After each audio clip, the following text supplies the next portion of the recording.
5, 4, 3, 2, 1, 0.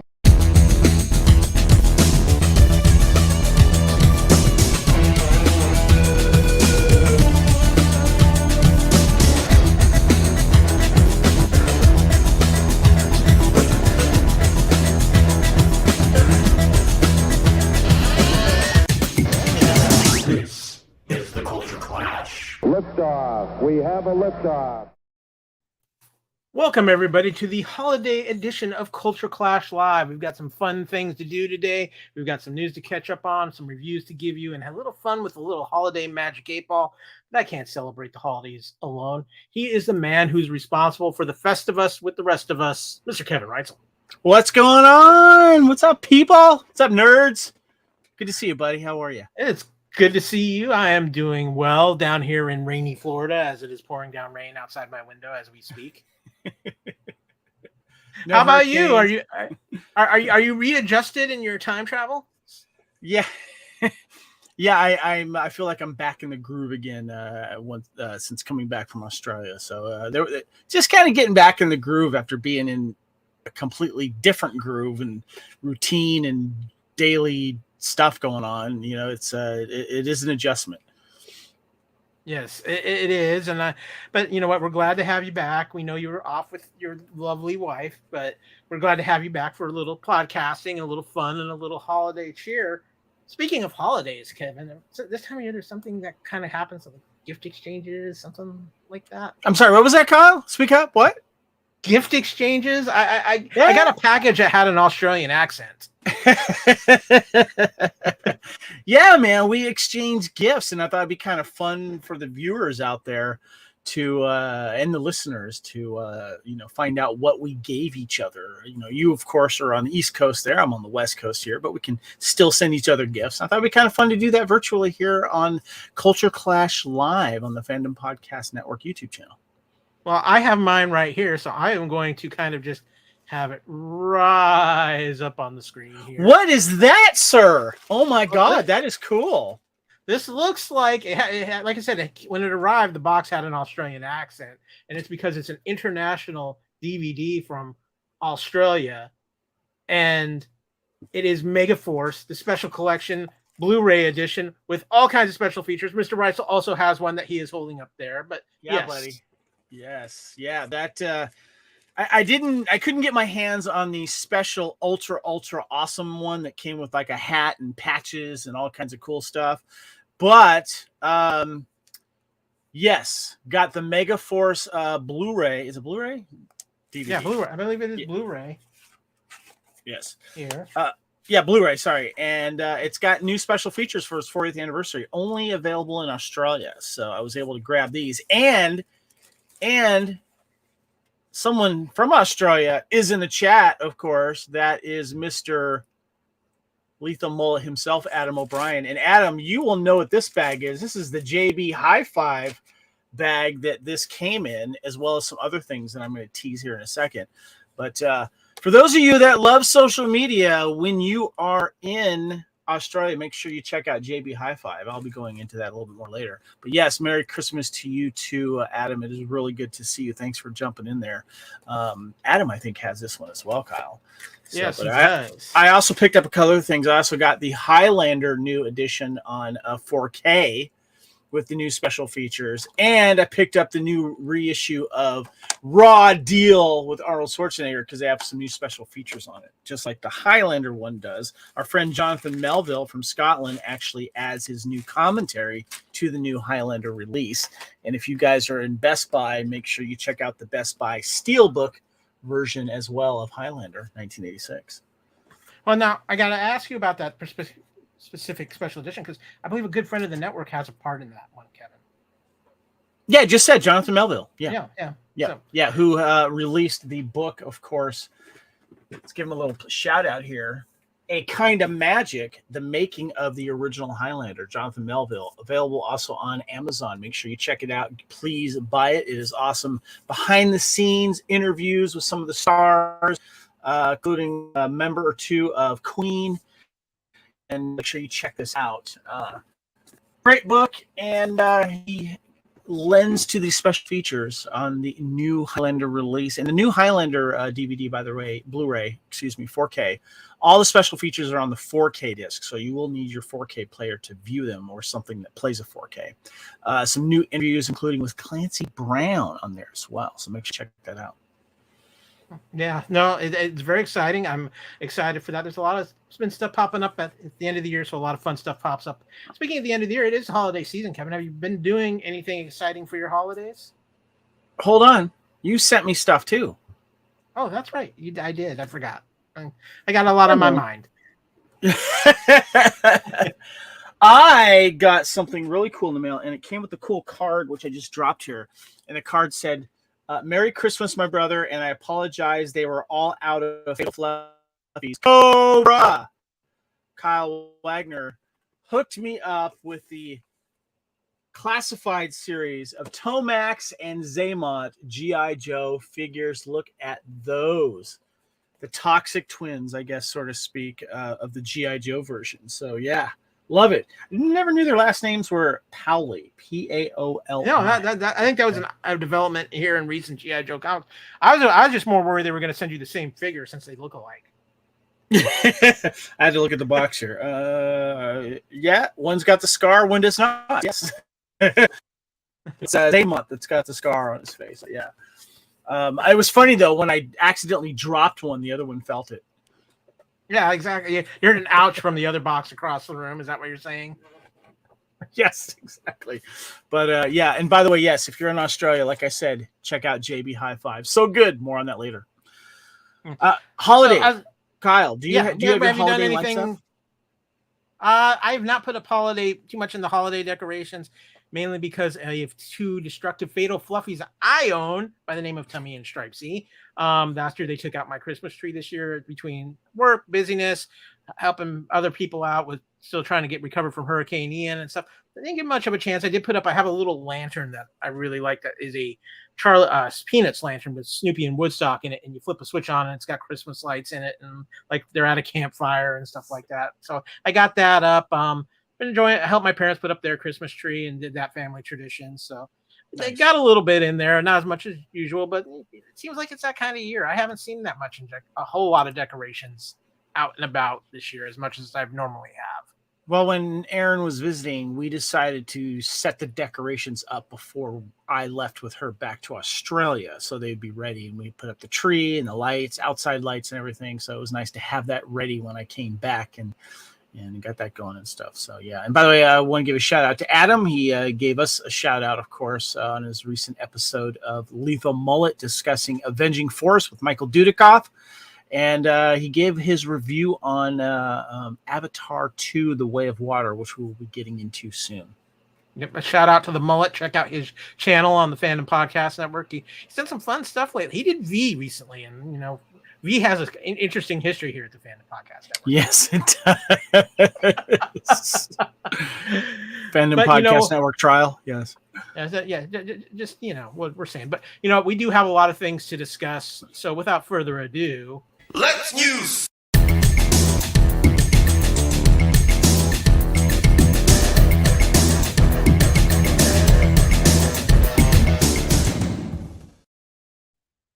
Okay, first and foremost, I think the biggest story that's been going on in fandom since our last episode, the last recording, Kevin, is the big shakeup over at DC Entertainment, where James Gunn has been basically made the Kevin Feige of the DC movie universe. Big deal here. Very big deal. The DC universe has been a mess. Yes, it's been a mess, but he's just he's coming in and cleaning house, and fans are upset because big stars that play big superheroes are being given the pink slip. Is that the correct terminology I'm using here? No, wait, the pink slip is, no, wait, hold on. The pink slip is the car that the thing in the car you win, right? If you're racing down the street, Fast and Furious style, you race for. You're playing for slips. It's not necessarily the pink. Yeah. But basically, given the walking papers, so to speak. Yeah. So. Yeah. Well, let's just say the hierarchy in the DC universe has changed, and it has nothing to do with The Rock. This is true. So we need to give our opinions on this, Kyle, because we've kind of gone back and forth on Messenger or in our True Believers Facebook page. Even though it's DC news, we were sharing the news on our Marvel Facebook page there. And I think we should give our opinion on this. Your thoughts on the turnover here that, and correct me if I'm wrong here. Who is the other partner that Gunn is working with? What's his name? I'm trying to remember off the top of my head because he's going to have nothing with creative. But James Gunn is the name that we're all talking about because James Gunn is in charge of the creative. The other guy's basically the money man. Okay. So James Gunn basically is saying, no more Superman with Henry Cavill, no more Black Adam with The Rock, no more Wonder Woman, I guess. But I'm hearing rumors maybe they're going to try something with Robert Pattinson's The Batman. But basically, the Justice League that we know of is going to be no more. They're basically starting from scratch with some new plan here. What would you like to say about that, Kyle? Okay, so it's a mixed bag because it's still a mess over at Warner Brothers / Discovery, whatever we're going to call it. David Zaslav, who's kind of like the big figurehead for all of it right now, is still cutting costs like he was cutting a Thanksgiving ham or Christmas ham. It's crazy what's going on over there. James Gunn is coming into a DC situation where I think he was kind of in a no-win situation in the aspect of, I truly think you can't move DC Entertainment forward if you have any ties with anybody who has ties to Zack Snyder and what he did. Because I think the Snyder cultists that are out there, as people call them, or the big Snyderverse fans, just won't let go, and they'll push for it.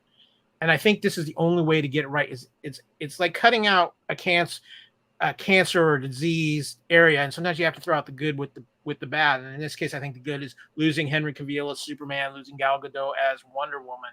But I also look at the flip side of this too. I think it's going to give James Gunn a much bigger freedom to do the things he wants to do.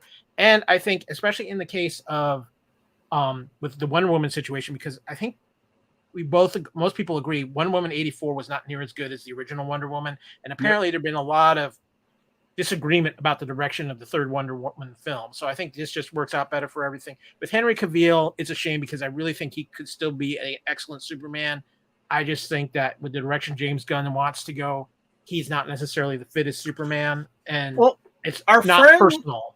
Our friend Derek Marsher of the What a Piece of Junk Star Wars podcast here on the Fandom Podcast Network, I know he was upset with this news, and he had a good point because he says you could still use these characters but not have and kind of do a soft reboot we don't need origin stories with these characters, kind of like how Spider-Man in the Marvel MCU, we didn't need a origin thing of that they can kind of start over with these new people.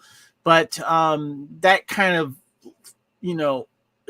I don't think that's what they want to do. They want to start completely from scratch. But then there's still the Aquaman thing going on, and there's this Flash movie / with Batman and stuff, and they scrapped the Batman movie or Batwoman movie after it was already completed. Batgirl. There's these other questions here of these other projects. So here there's a little bit of Hollywood business here, and it's a little bit of us trying to kind of predict what's going to happen. As far as the Batgirl movie goes, it's Hollywood business.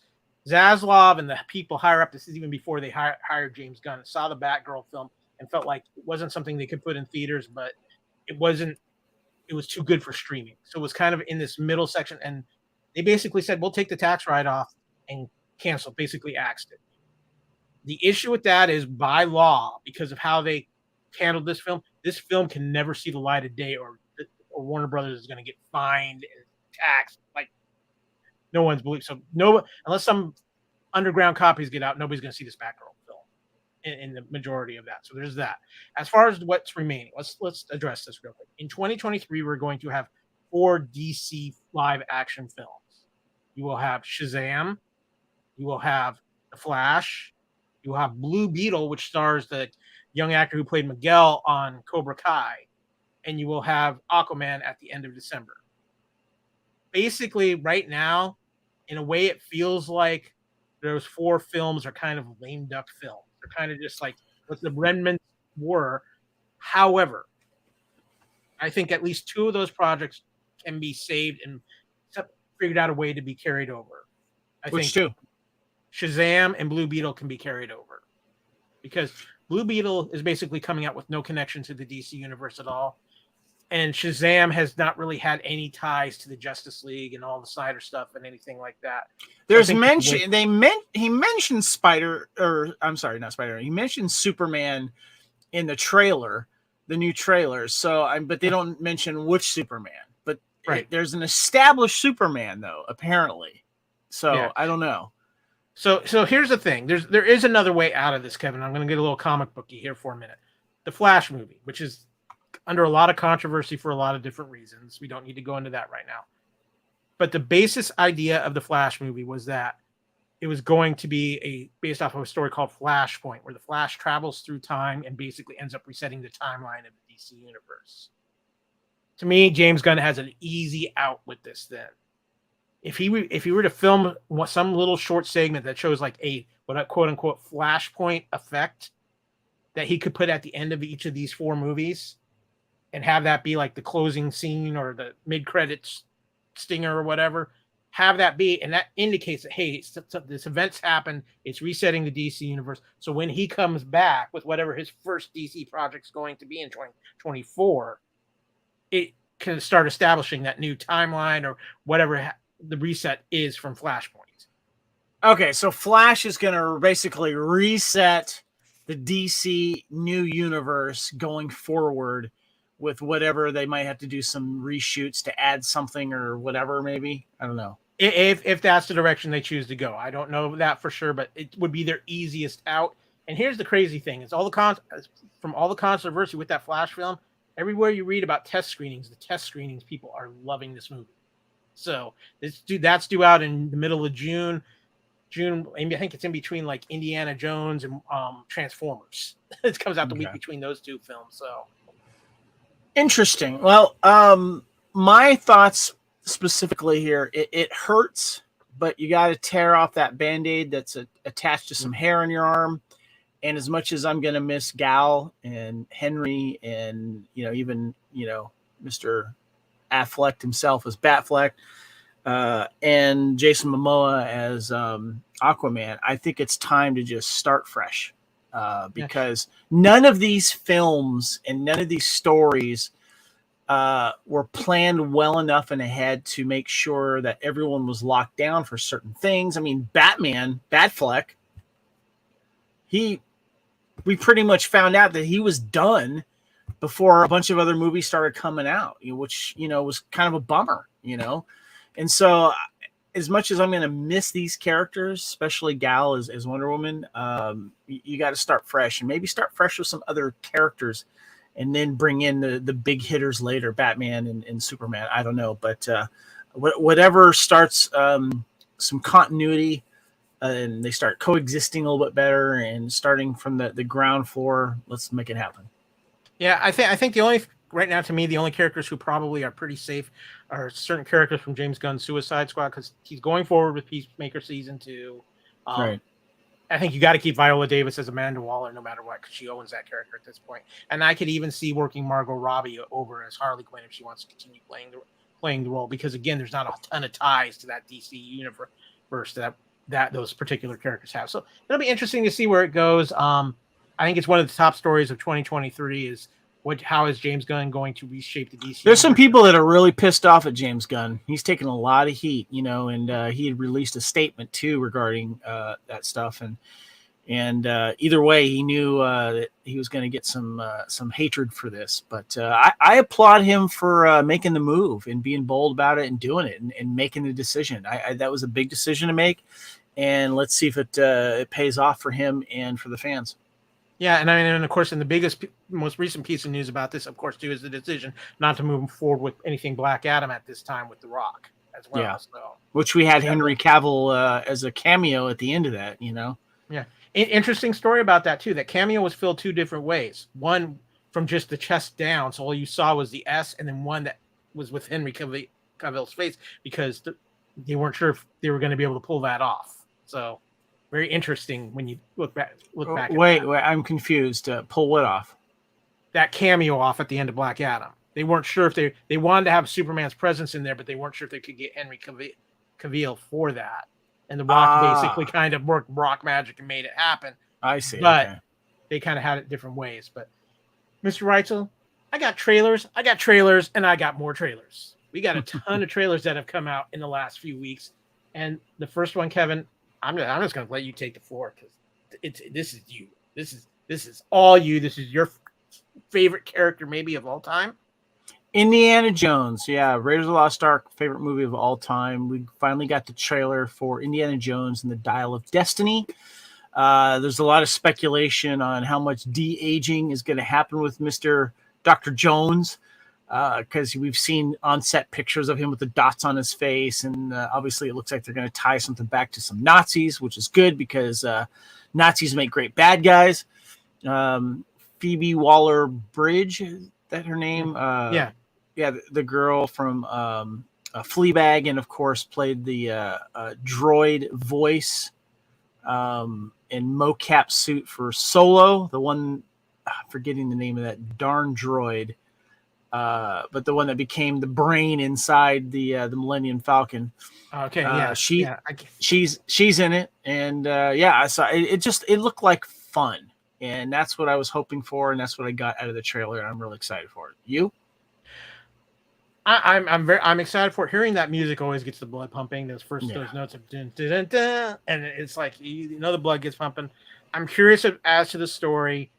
Kingdom of the Crystal Skull. I'm gonna be honest with you. I'm a little bit mixed emotions on this, but I think this movie feels like, just from what I've seen from the trailer, as an upgrade from what that film was. It's Harrison Ford's last ride probably as Indiana Jones. I would say probably because I don't want to say definitely because Harrison is all of a sudden taking roles left and right again. But but I am excited for this. It's Indiana Jones. Of course, I'm going to go see this in the theater, and I'm hoping it's an absolutely fun ride. Yeah. The next one that came out, Kevin, is the newest addition to the Transformers franchise, Transformers Rise of the Beast, brought to you by pretty much the same team that brought us the great Bumblebee movie a few years back. And a lot of people credit that Bumblebee movie with kind of rebooting and re-energizing the Transformers movie franchise, getting a little bit away from all the Michael Bay and everything like this. Kevin, I love this trailer. I am incredibly excited for this movie. Optimus Prime looked right. The introduction of the Beast Wars Transformers, Optimus Primal, the big gorilla that you see in the trailer, and some of them that you saw and throughout the scenes looked good. And Kevin, I was thinking about you because I didn't see too many scenes with Transformers in the dark. A lot of it was in broad daylight. Yeah. Okay, so I like the Transformers. I'm not as a biggest fan of them as you were or are. Mm-hmm. And I was never a fan of the Beast War things. I don't know. I like my Transformers as vehicles and objects and stuff like that. So I wasn't quite attached to the idea of the Beast Wars being brought into it. But I am curious.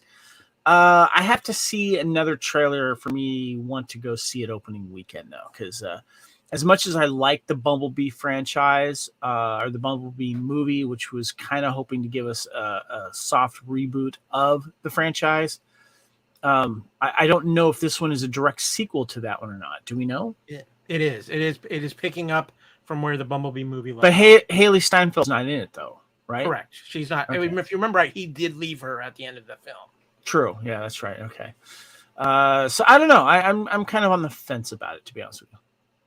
I'm excited. I loved one of my favorite parts of that Bumblebee movie was the first 10 minutes when it was just Transformers on Cybertron. It showed me they can do this, and it looks like this when I see some of the characters in Transformers that they do in this trailer. It gives me a lot of confidence. So I'm hopeful and I'm excited, but I'm even more excited, Kevin, because we also got the trailer. James Gunn.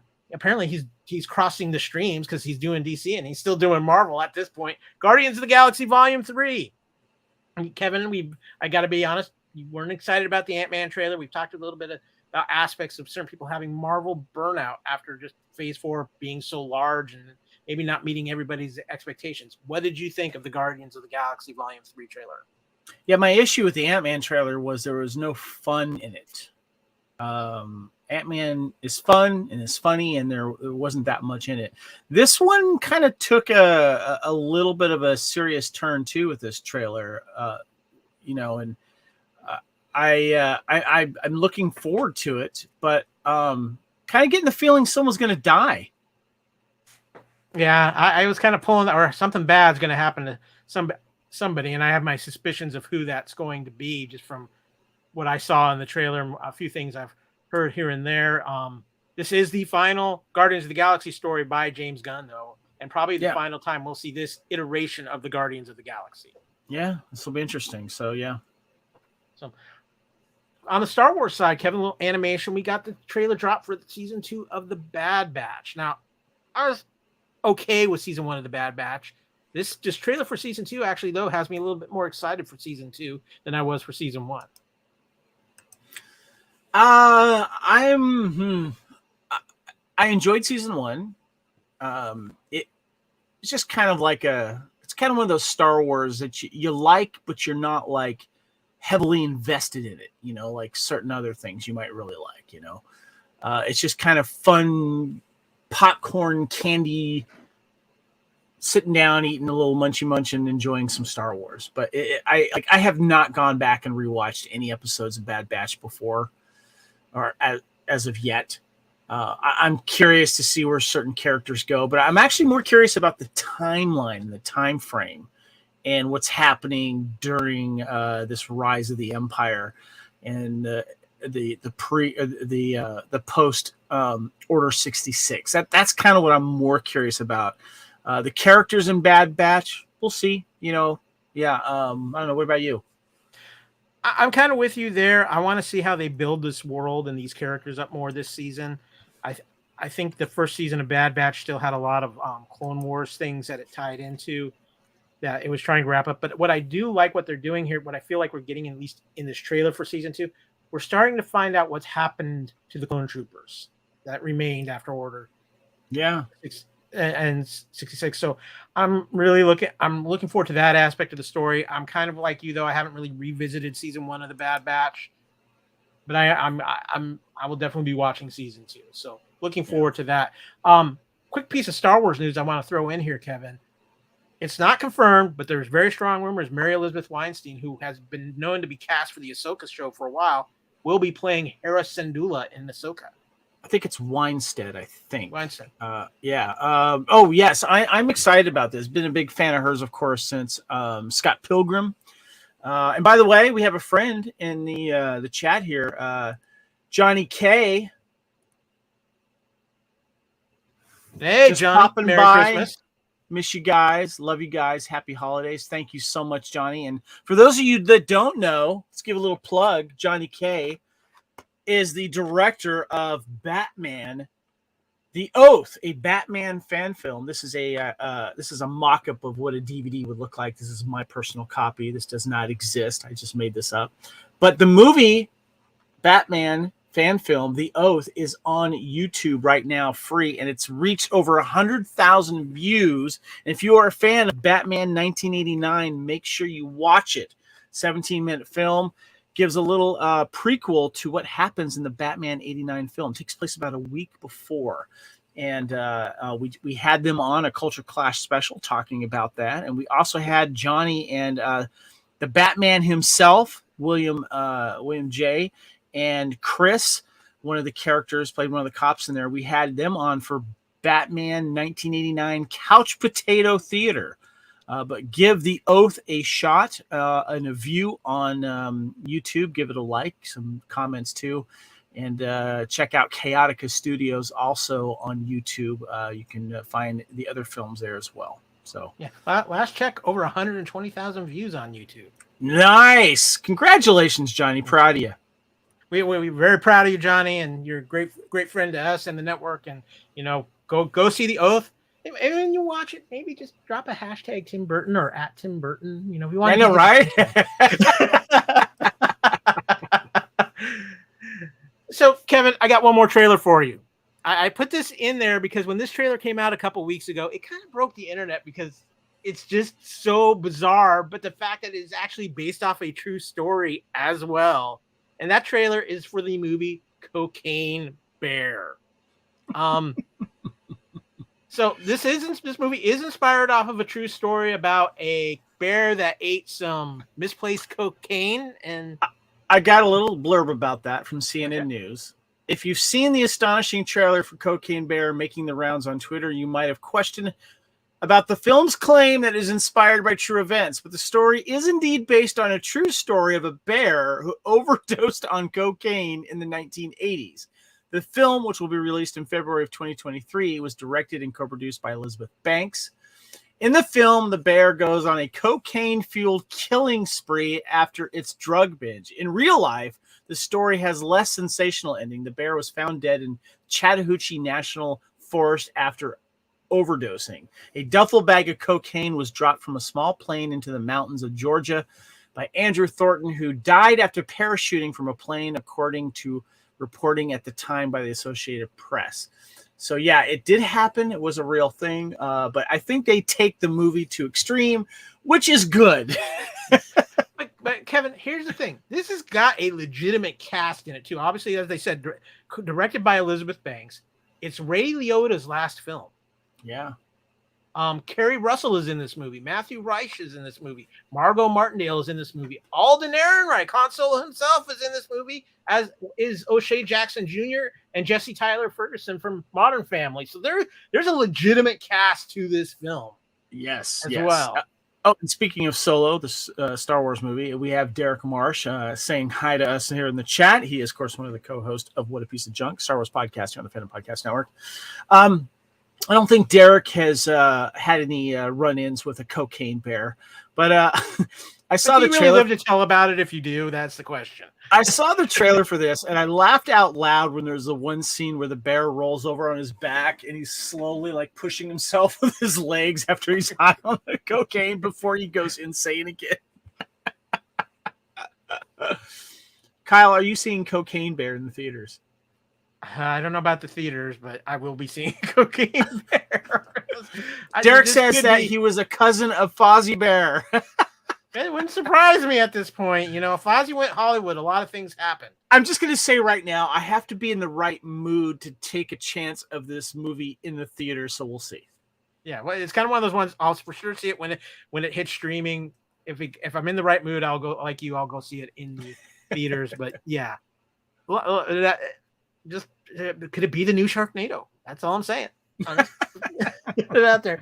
Lastly, for news though, Kevin, something we have been highly anticipating: season 3 of The Mandalorian got officially announced for March 1st, 2023. I'm excited. I'm ready. Yet? Is it March yet? No, not quite yet. We got a few things to come before then, but yeah.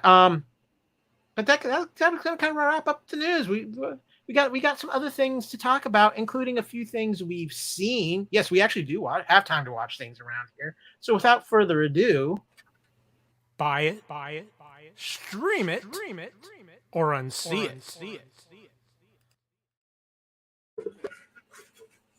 Evan, there was some movie that came out here recently, like 13 years prior movie, directed by some guy named Cameron. Wasn't it some kind of underwater documentary film? Oh, could be. What is it, Kyle? What are we talking about?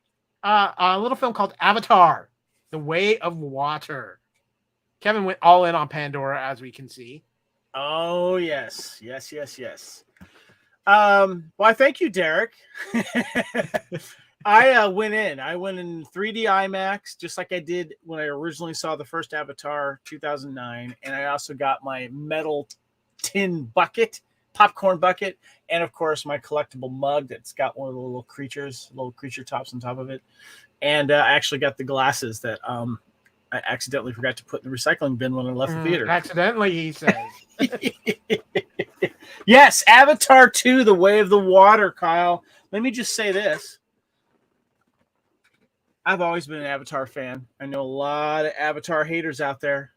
For some reason, it started during the release of Force Awakens because people were wondering if Force Awakens was going to actually break that Avatar record. And all of a sudden, a lot of people started saying how they hated Avatar. I didn't, Kyle. I love Avatar.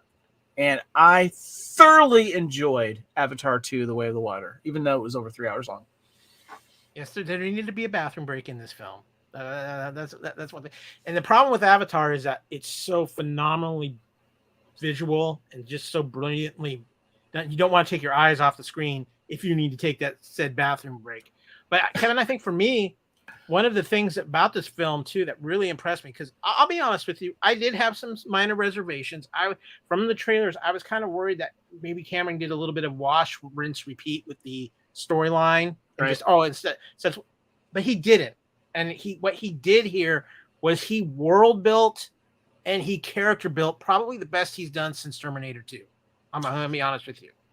Agreed. The stakes were higher in this one, and you also find out that the humans who have come from Earth aren't going anywhere, and they are dug into Pandora, and that we also get a little revenge flick in this.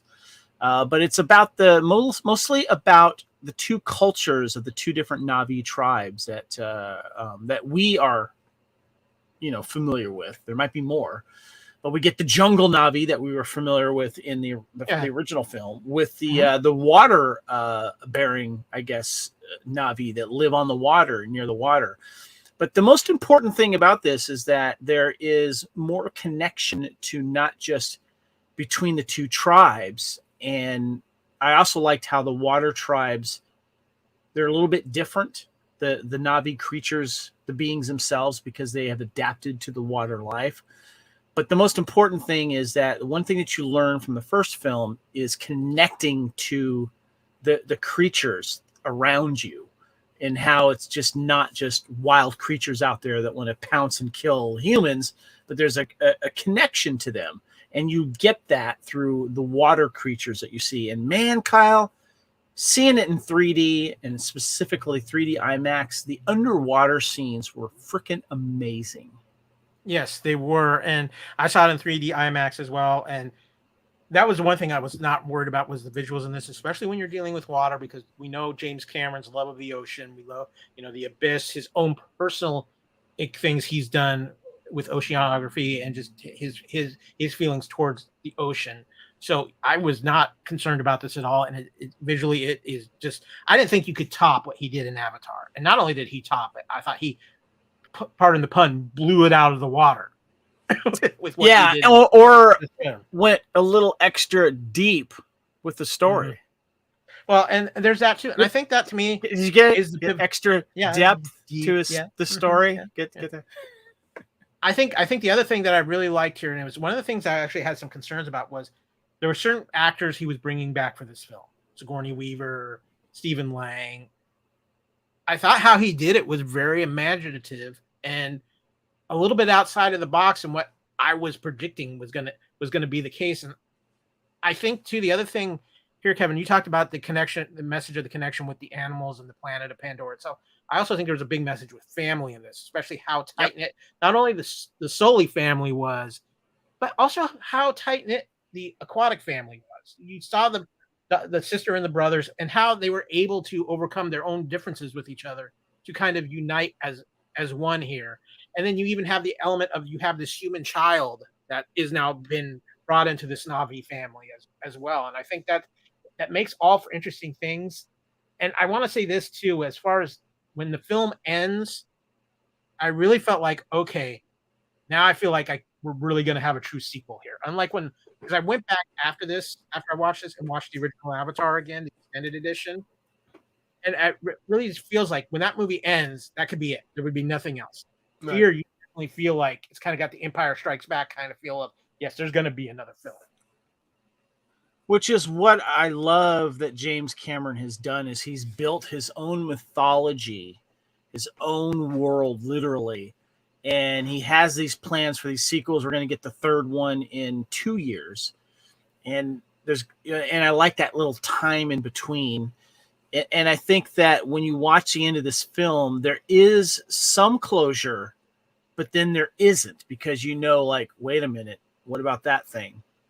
That's not wrapped up yet. What about that thing? And there was stakes in this one too. People died, which is spoiler, because it happened in the first film. But this was a big deal, because it just wasn't like, okay, not everyone's going to live, and with this struggle with this planet, and that there's other resources that the humans from Earth are going after other than just this metal that we got in the first film, you know, and we find out the Earth is dying. And so they're trying to expand. And fortunately or unfortunately, they've picked Pandora. Yeah. And I think the other thing, Kevin, that is an aspect of this that I'm really intrigued by is obviously we know he's got a third film. Now, my understanding as it stands right now, the success of the second and third film will debate whether he gets his fourth, fifth, and sixth films. Currently, the Way of Water stands at 600 million worldwide. Now, I believe Cameron said it's got to make like $2 billion to finish ahead or something. It's got to make astronomical money to finish ahead. I think with a worldwide audience, it can do that. Yeah. Because I think that's going to be very interesting to see. Mr. James Cameron, if it helps, I'm going to see your movie again tomorrow. That's going to bump it up a little bit. And let me just say this, Kyle. I'm going to go see it again tomorrow. I think this is the first movie this year that I've seen twice in the theater. If that says something. I can't remember. I saw Top Gun Maverick twice. I saw Top Gun Maverick twice in the theater. I think I only saw it once. Yeah. Yeah. So if that tells you something, I'm going back for a 3-hour movie to see it again because I need to see it again. Yeah. That's the other thing too with the runtime of this movie, and that was a concern I had. At 3 hours and 10 minutes, this is a long movie. But Kevin, I think you agreed with me when I said this in a private chat we had. At no point does this movie feel like it has that slowdown period where you're just like, oh, they could have cut this 20 minutes out of this film. Yeah, it kept moving, and I started drinking my big soda like right early, and I had to go to the bathroom, and I had to leave like in 20 minutes into the movie because I couldn't wait. And so I missed a good 5 minutes there, but I'll go back and catch that again. But I felt it was paced pretty well. I did not get tired to where I wanted to. My seats were comfortable too, so I was enthralled the whole time. Yeah, no, I definitely would call Avatar: The Way of the Water for me. Yep. Kevin? Sorry, one last thing I want to mention. Before Avatar 2, the first Avatar was still the best 3D movie I've ever seen. Mm-hmm. Yeah, and absolutely. that spurned a bunch of 3D craze in the theaters because we went to go see a bunch of them. Maybe Dread was like one of the really good 3D films. There might have been a few others, Kyle. Actually, Pacific Rim was really good in 3D. Pacific Rim, yeah, that was a good one in 3D, but a lot of them were not worth seeing in 3D. But after seeing Avatar 2 and Avatar 1 are the best 3D movies I have ever seen. Okay. That brings me a quick question, not necessarily Avatar. When you saw Avatar in the theater, did you get 3D trailers? Because I did. The original film or this new one? The new one. Oh, yeah. Guardians of the Galaxy, Mm-hmm. and there was something else. I forgot. So I'll be curious to see, is Cameron going to inspire another 3D comeback? Or is it going to be... I don't know. I would love to get a new edition of a 3D smart TV again, because right now I got to buy them secondhand from somewhere. Because to have a 3D TV that is also a smart TV, kind of hard to find in a good quality one. And I don't have one, and I need to get one. I actually still have my Vizio 3D TV that I have in my living room. One of the technical thing, this film was actually filmed in 4K HDR 3D. So it's not like it's 4K high HDR, which very high resolution. There was maybe once or twice in the film where I could feel like that was almost, it kind of made things a little wonky with some very quick motion things. But I have that technical. I'm not saying it detracted. I'm just saying I noticed it. So I did not.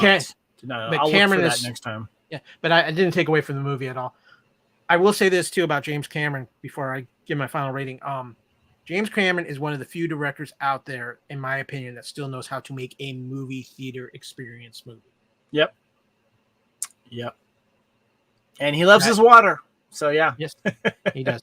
But as for me, Avatar: The Way of the Water, it will be a buy it when it comes out available for purchase. This was a great trip back to Pandora. I enjoy that world. I know it's not everybody's cup of tea. That's fine. You're entitled to your own opinion. But for me, this was thoroughly enjoyment. And 600 million in less than a week and a half proves that a lot of people like going to Pandora. So yeah.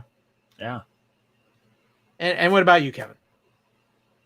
It's definitely a buy it. Go see it in the theater. It's something you should see. I've been telling people at work, because I've had some people ask me like, "Hey, I want to see this. Did you like it?" And I said, "Yes, but pay the extra money. Go see it on a large screen format 3D." And the closest 3D IMAX theater to me is 45 minutes away. Yeah, that was about it for me too. It's about a 40-minute drive from my IMAX 3D. And we got Sergeant Slaughterhouse saying hi to us in the chat. What's up, Sergeant Slaughters? Yo, Joe.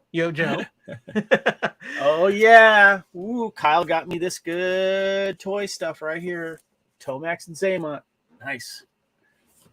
So, Kevin, I want to switch things up though, because I want to go into a streaming platform. I want to talk some Netflix, specifically a certain day of the week. Wednesday, as in Wednesday Addams. This was a show produced by Tim Burton, starring Jenna Ortega. I wasn't sure about. Tim Burton's always kind of a hit or miss thing for me. I like the Addams Family films with Raul Julia, and of course the Christina Ricci as Wednesday Addams, and of course the classic Addams Family show too as well. But I just wasn't sure here. But Kevin, this show really surprised me in how good it was, the quality, the amazing acting in it, and a little bit, Kevin, I'm going to ask you if you felt this way too. It kind of had a little bit of a modern Buffy vibe for me. That is an excellent way to put it. I would agree with you with that. Yes. Yeah.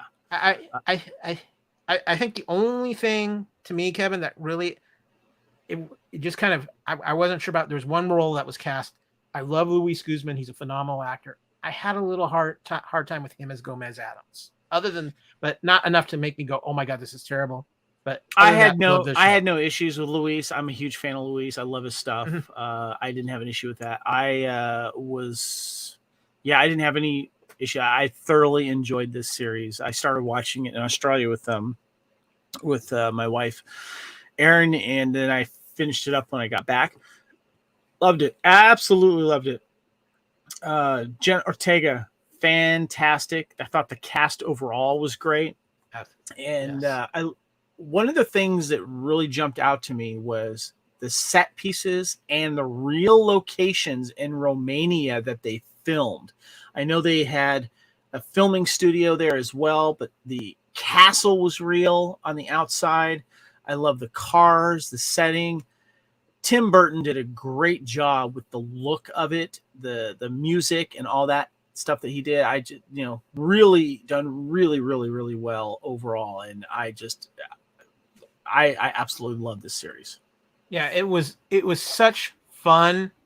And Jenna Ortega is just magical in this show. Yeah. As Wednesday Addams. She was amazing casting and just perfect in basically every way. But like you said, it's a great cast all the way around, and also finding a role for Christina Ricci within this show as well. And very interesting role. Love seeing Christina Ricci, and of course Gwendolyn Christie, of course, as we know, of Brianna Tarth from Game of Thrones, and Phasma on the prequel or sequel trilogy. She had a really cool role as well, and well done. Yeah. It was just a really, really well done. I'm looking forward to another season of this, and they just did a wonderful job. In fact, it was so well done that one of the directors, Tim Burton, directed 4 episodes. James Marshall directed 2, and if I mispronounce this name, I completely apologize. Ganja Monterio, who directed 2 episodes. She has been hired by Marvel to direct episodes of the upcoming Agatha series.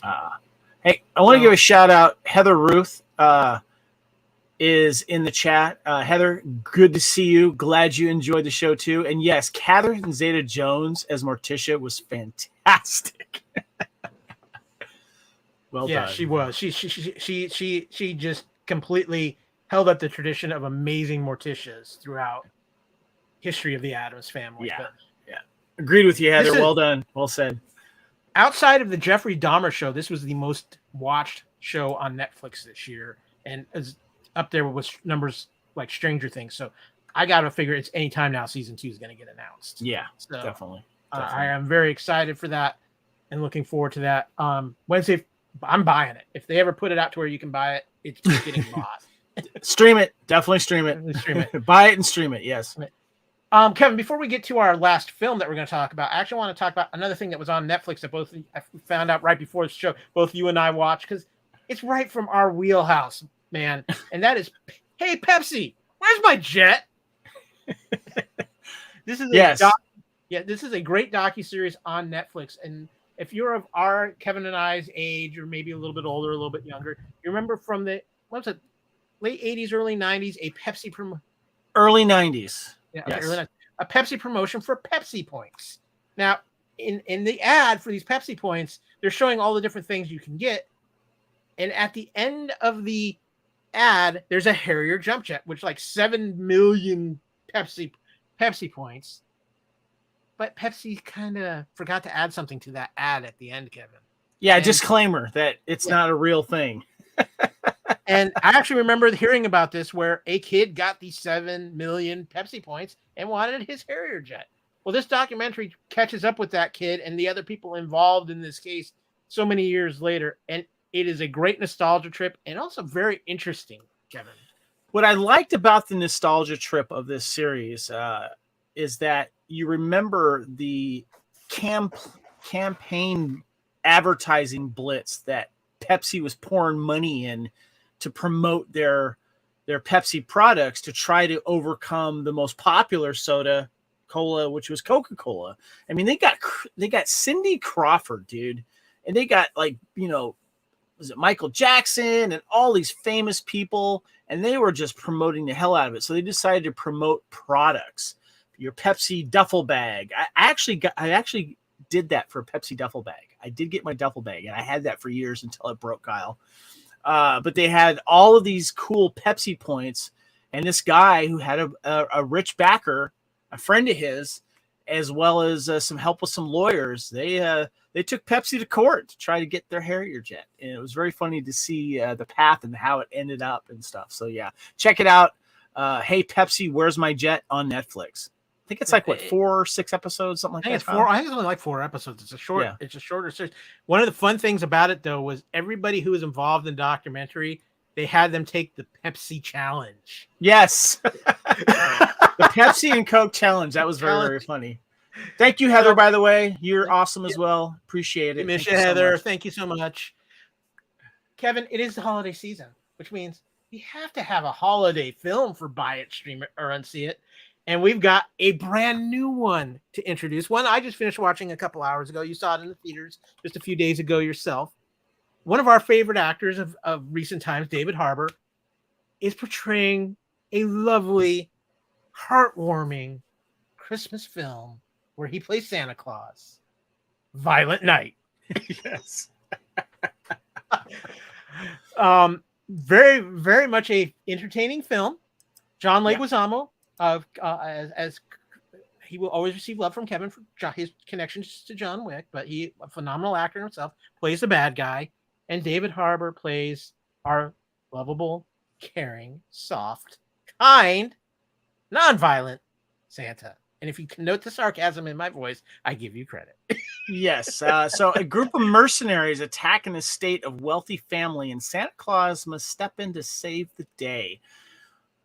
David Harbour was wonderful in this, and I love the fact that Santa's doing his thing. He's got his reindeer, and he stops at this house, and he starts seeing what happens, and he gets pulled into it, and he makes a connection with one of the young girls who was held captive with the family.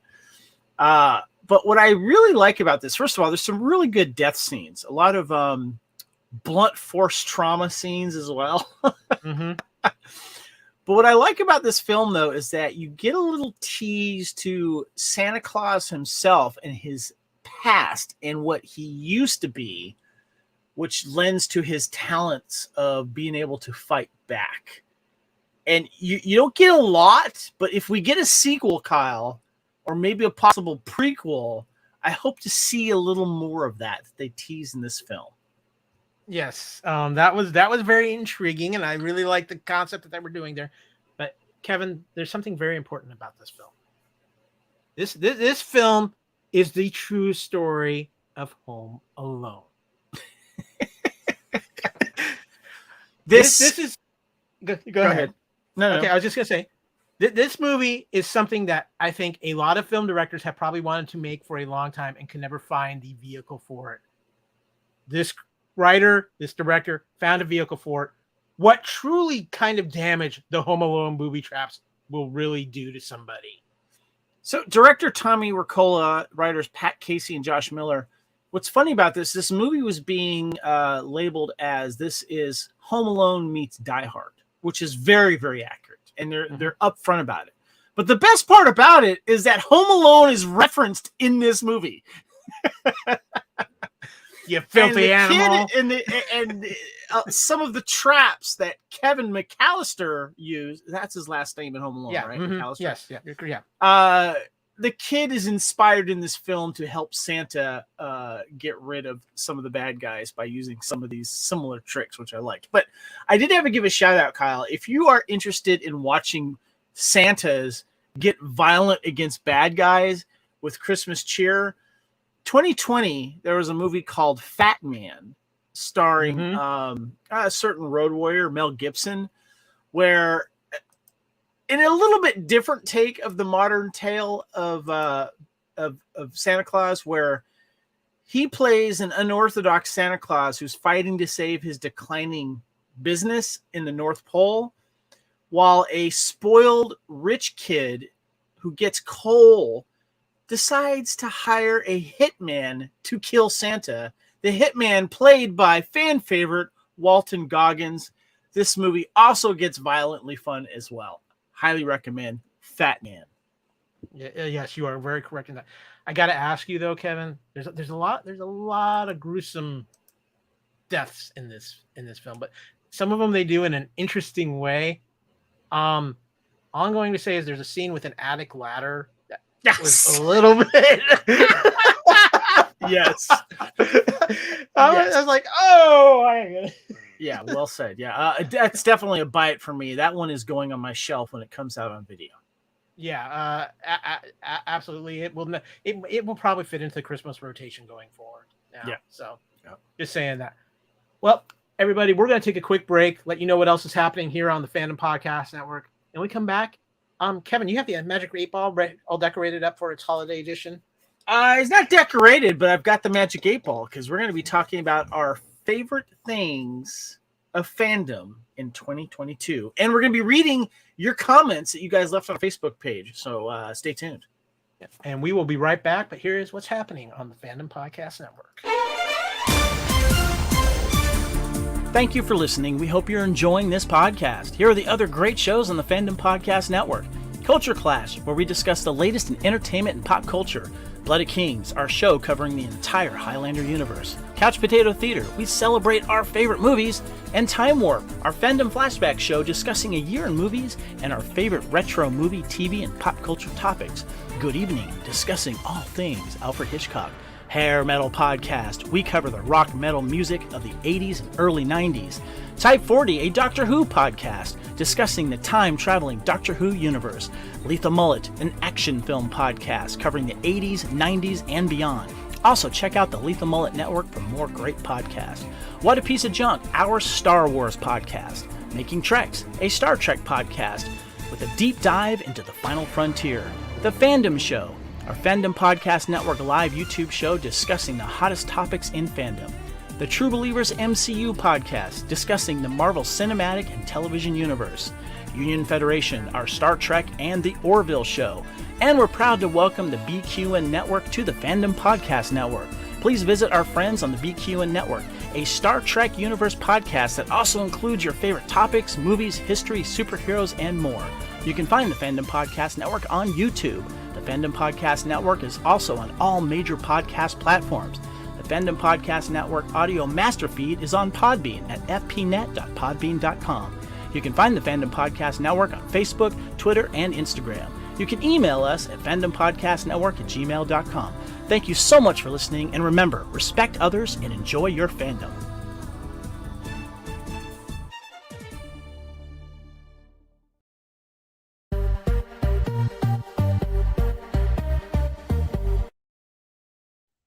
Okay, and we're back, Kevin. Can you see me, Kevin? Can you? 3D segment of the show, right? I got my 3D glasses on, right? No? I couldn't afford James Cameron this week. I'm sorry. Darn it! All right, fine. We are back. We are here with our Culture Clash Holiday Spectacular. Hopefully, those of you who are joining us on either YouTube or Facebook or Twitter are enjoying what we're doing and taking part of the fun. But Kevin, I reached out to you because I wanted to get the Fandom Podcast Network Magic 8 Ball ready to go because we wanted to talk about because it's the holiday season, but we're not going to have another Culture Clash till after the New Year. So we wanted to make sure we got some New Year's love into this thing as well. And that is, of course, we asked Magic 8 Ball, what were your top 8 fandom events or movies or shows that happened in 2022?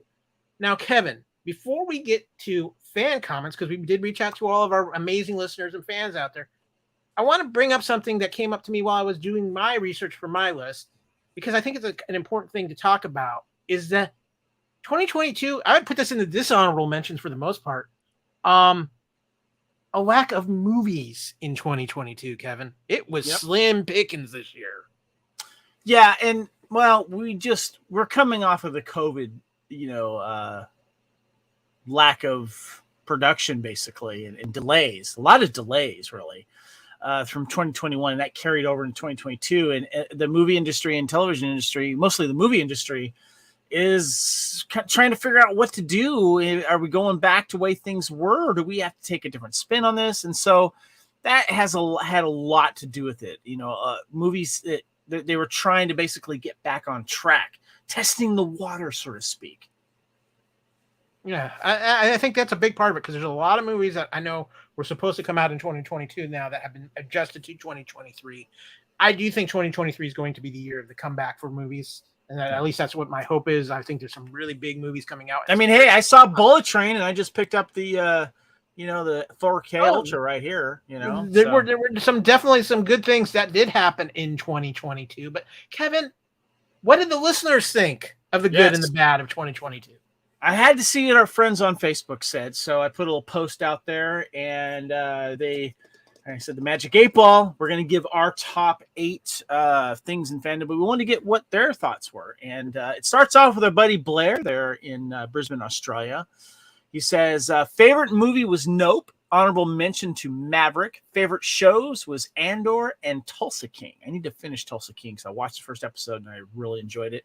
I want to give a shout out to my buddy Chuck Pierce. He was there in the chat. Thank you, Chuck. Good to hear from you.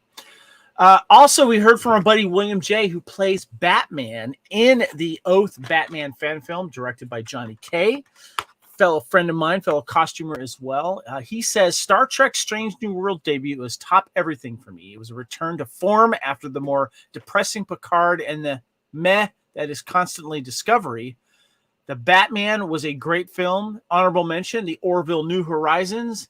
And he said dishonorable mention, but is uber monumental, as we discussed earlier, Kyle, Batgirl movie being canceled. So our buddy Scott Botman, of course, one of the co-hosts of the What a Piece of Junk Star Wars podcast here on the Fandom Podcast Network. He says Henry Cavill officially announcing Warhammer 40K project. The man landed on his feet very quickly. Yes, and we just need to get him to do that Highlander movie, Kyle.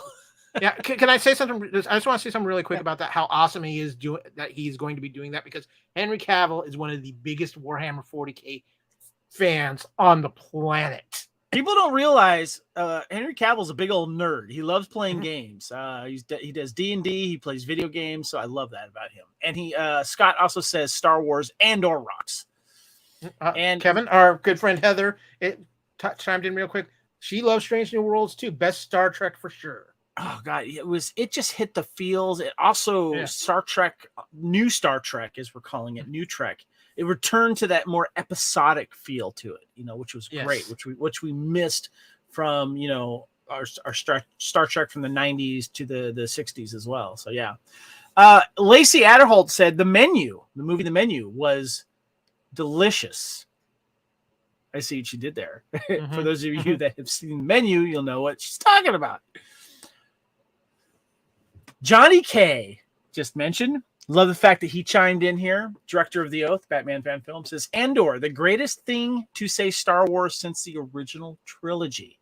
Maverick, proof that Hollywood can get 40 to 55-year-olds out of the theater purely out of nostalgia and not obsess over marketing to younger generations. Ooh, good point. Excellent point, Johnny. He also said, and I need to see this because I've been hearing nothing but good things about this, The Offer about the making of The Godfather. Sensationalized, but lots of fun. And his biggest disappointments was Willow and that Halloween movie. He also says to go on to say, because I said I need to see The Offer, he says, it's a bit over the top at times, but really well put together. Period piece, great style, great music, and Dan Fogler, or Fogler, as great as Coppola. So that's interesting. I need to see that. My buddy Murph chimed in over there at Raider Fans Radio. Favorite moment by long shot, and that is Eddie Munson jamming out to Metallica, Master of Puppets. Our buddy, friend, and of course attended my wedding, Jennifer Walk, said, Wednesday was awesome. Best use of Goo Goo Muck ever, and seeing Jaws in the theater. That was super cool. Buddy Murph, of course, chimes back in saying, show, Stranger Things, movie, Jackass Forever, sue me, I like what I like. And best music release, Dirty Honey, another Last Time video. Dirty Honey, great band, true to rock and roll. I got to see them live. Jennifer also said to Murph, Jackass Forever was great. Dan Lee, my buddy Dan Lee, fellow Raider fan and huge Star Wars nerd as well. Stranger Things 4, my dude Eddie Munson, and Top Gun Maverick bringing back the old school summer blockbuster feel again was unreal. And Kimber Spore says HOTD. What is that, Kyle? I'm not real sure. HOTD. Black Panther 2. HOTD. I know we're missing it. What does HOTD mean? I don't know. By the way, Buddy Chuck says, Hollywood needs to come up with something original. Oh, House of the Dragon. Thank you. Kimber Spores, House of the Dragon. Yes, we would like to see more original stories out there, Chuck. Good point. Excellent point. And I want to see, who else do we have here? Lacey says, Vengeance was pretty freaking awesome. And Heather says, enjoyed the heck out of Wednesday, plus Johnny's list. And I'm just going to give a shout out again. The Oath. Fantastic fan film, Batman film. Check it out on YouTube. Well done. Anyway, those are our friends on Facebook that have chimed in on their favorites, Kyle. Favorite moments of fandom in 2022. What do we say according to the Magic 8 Ball? Well, according to, let's start with some honorable mentions because we have a few of those. I've got, Kevin, there was one in but we both agreed on in our honorable mentions, and it was brought up in the list several times. Stranger Things season 4. In my opinion, the best season of Stranger Things since the first season, and I think a lot of people felt that way. Yeah, for me, season 4, I was a huge fan of season 3 with the whole mall thing. Yeah, that was very good as well. Season 4 was fantastic, and they kind of took a different approach. They took like a little break between the first half of the season and the next half, and then we had those extended like 2-hour episodes towards the end there. But yeah, it was absolutely amazing. So many really cool moments too. Of course, Eddie Munson being one of the highlights, of course, and the old trek to Russia to get to rescue Hopper. Yes, to rescue Hopper. The trek to Russia. So, one of the things I have on my list too, and I think it was one of the biggest pieces of news through this year, is the return of Bob Iger, or should we say the return? This of is the an King honorable mention to you. An honorable mentions. Yes. The Return of the King. Bob Iger is back as the CEO of the Disney Corporation. This is a big deal, Kevin, and I think it's going to shape a lot of things over the next couple of years. Bob Chapek was not well liked by pretty much everybody. Yeah. So, Iger, I'm on the fence with that, of him, whether or not that's going to be a good thing or not. So I think that plays itself out, but yeah, I guess let's see where you feel on that. What about you? What's one? Give me something off your honorable mention list. The Batman, Robert Pattinson. Remember when he was announced? How many people were like, "Oh no, not the Twilight kid! Oh no, he can't do anything else." And I made the comment, I'm like, "Have you seen his other films? He can act his ass off. He's a good actor," and he did not disappoint. Not only did I like the look and the feel of this film, but man, we got actually a detective. And that was the best part about this movie, was the clues and the detective, and having the Riddler be the main villain of what he does well. I thought was fantastic. Absolutely enjoyed this film. I agree. Honorable 100%. mention. Yeah, I agree 100%. Matt Reeves did a phenomenal job. I know it wasn't everybody's cup of tea for Batman, but I loved it with the noir feel, playing up Batman more as the detective, a more real gritty Batman. Yes. And I think even more so than the Christopher Nolan films. So yeah, I truly did enjoy that. But it's an honorable mention because I think these two gentlemen were icons in their own realms, and they both passed this year. Jason David Frank, who played Tommy Oliver, Mighty Morphin Power Rangers, was the Green Ranger, then the White Ranger, and then played several other Rangers through various series with the Power Rangers. Kevin, he was pretty much the identifiable face of the Power Rangers over the years, and he died just about a month and a half ago now under some tragic circumstances. He took his own life, didn't he? Yes, he did commit suicide. Yes. Yeah. So just but an icon who, there's a time when Power Rangers was the biggest thing in the world as far as the fandom goes. So mention that. And of course, I've talked about him a couple different times, but for a lot of people, he is the ultimate Batman, and that is Kevin Conroy, the voice of Batman and Bruce Wayne for the DC universe for a very, very long time. William J., who plays Batman in the Oath fan film that Johnny Cage directs, when we had him on interviewing for both the Oath special and, of course, the Batman 89, he talked about how Kevin Conroy, to him, is Batman in so many ways. He is his Batman. Yeah, and I think for a lot of people it is. And let's we talked about it in our Batman 89 Couch Potato Theater too, where Batman 89 really established the Batman animated universe that brought us Kevin Conroy. And so yeah, just an absolute legend, one of the great guys if you ever met him at conventions. I was fortunate enough to be at a convention in a line next to his table, and he got up and did the classic Batman speech on the table in front of everybody. And as they say, the crowd went wild.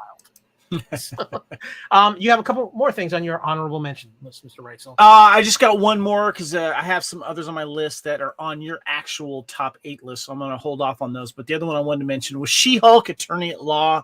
Boy, did I have fun with this show, Kyle. We had a great time covering She-Hulk on our True Believers Marvel MCU podcast. I was very impressed with Tatiana Maslany as both She-Hulk and, of course, Jennifer Walters, the Attorney at Law. But I really thought it was an important moment for fandom, that how they broke the fourth wall in so many ways and really stepped outside of the box to do so. And I thought that was brave storytelling, and I think it worked, and I can't wait for more. I can sum up all my feelings for She-Hulk in one thing. Tatiana. My love for Tatiana on Maslany. her for a long time. Yes. For good reason, I had a ton too. of fun with, I had a ton of fun with She-Hulk, but it's Tatiana. I'm going to watch anything with Tatiana. I've got one more quick honorable mention myself. Cobra Kai Season 5. This show is getting to its apex. We're going to have the end of it soon, but this one really the show is still fun, and that's what I enjoy about it. It comes out, it's fun.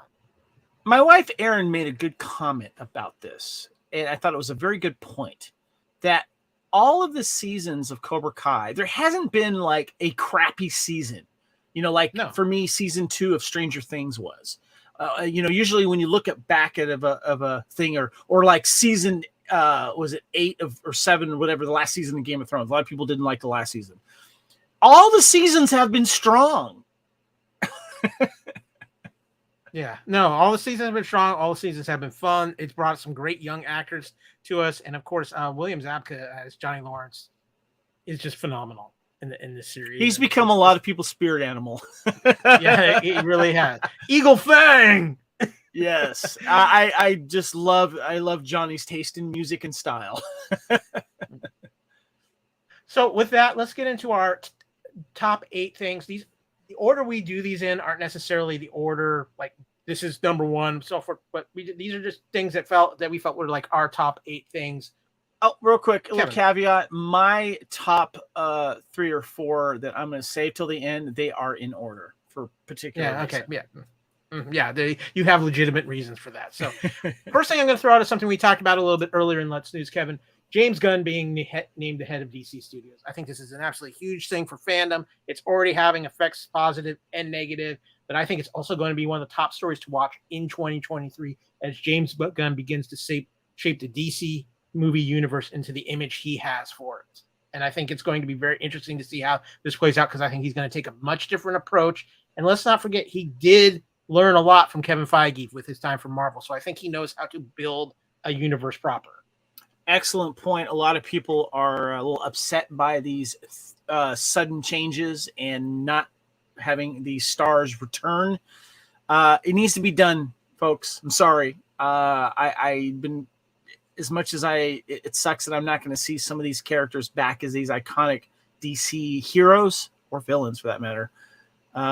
We need a fresh reboot, and I'm looking forward to it. And I hope Gunn can do this and do it well. Yeah, I think he will. But what have you got on your list, Kevin?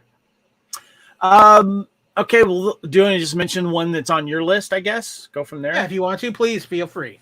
Let's talk about Peacemaker, dude. Peacemaker, come on! I really want to taste it. I really want to taste it, Kevin. Which I'm funny you bring up the that song by Wigwam, which is the first time I can remember in a long time looking forward to the intro song of a TV series and always watching it and making sure that I watch it all the way through it. And I just found out that band is playing live in concert this coming year in our friend Adam O'Brien's neck of the wood in Gold Coast. And I would love to see them. They are a Swedish band, I believe, somewhere in Sweden. But anyway, Peacemaker, so much fun, Kyle. Took some chances too, and it paid off. It absolutely paid off. And one of my favorite things out of this is that people have finally gotten to see the comedy that John Cena is capable of. Yeah, I have been on the John Cena in a movie train for a while now. I love that movie Blockers he did. He did a great one on Hulu, Vacation Friends, and Peacemaker. This was everything John Cena was meant to be. And there was very good character development through his character through these episodes. He just didn't play the same, 1 or 2 dimensional type of character. His character went through a really good development, and I give James Gunn and the creative people there, and the cast was fantastic. I got to give credit to John Cena too for what he did to market this show. He was showing up everywhere in the Peacemaker outfit. Yep. It was wonderful. And James Gunn even has said that John Cena is one of the top 3 actors he's ever worked with. That's fun. That's awesome. He will always work with John Cena. So that is awesome. I'm gonna hit something that's on both of our lists too, Kevin. We've talked about it a couple of times and mentioned Top Gun Maverick. Yes. This to me, honestly, was the movie that got me fully back into theaters in 2022. This movie was delayed. We were supposed to get it way back in 2020. COVID caused delays. Tom Cruise was insistent it comes out in theaters. And this movie hit every nostalgia button, but still made an amazing movie onto itself. It shocked me how good it was. I was not expecting it to be.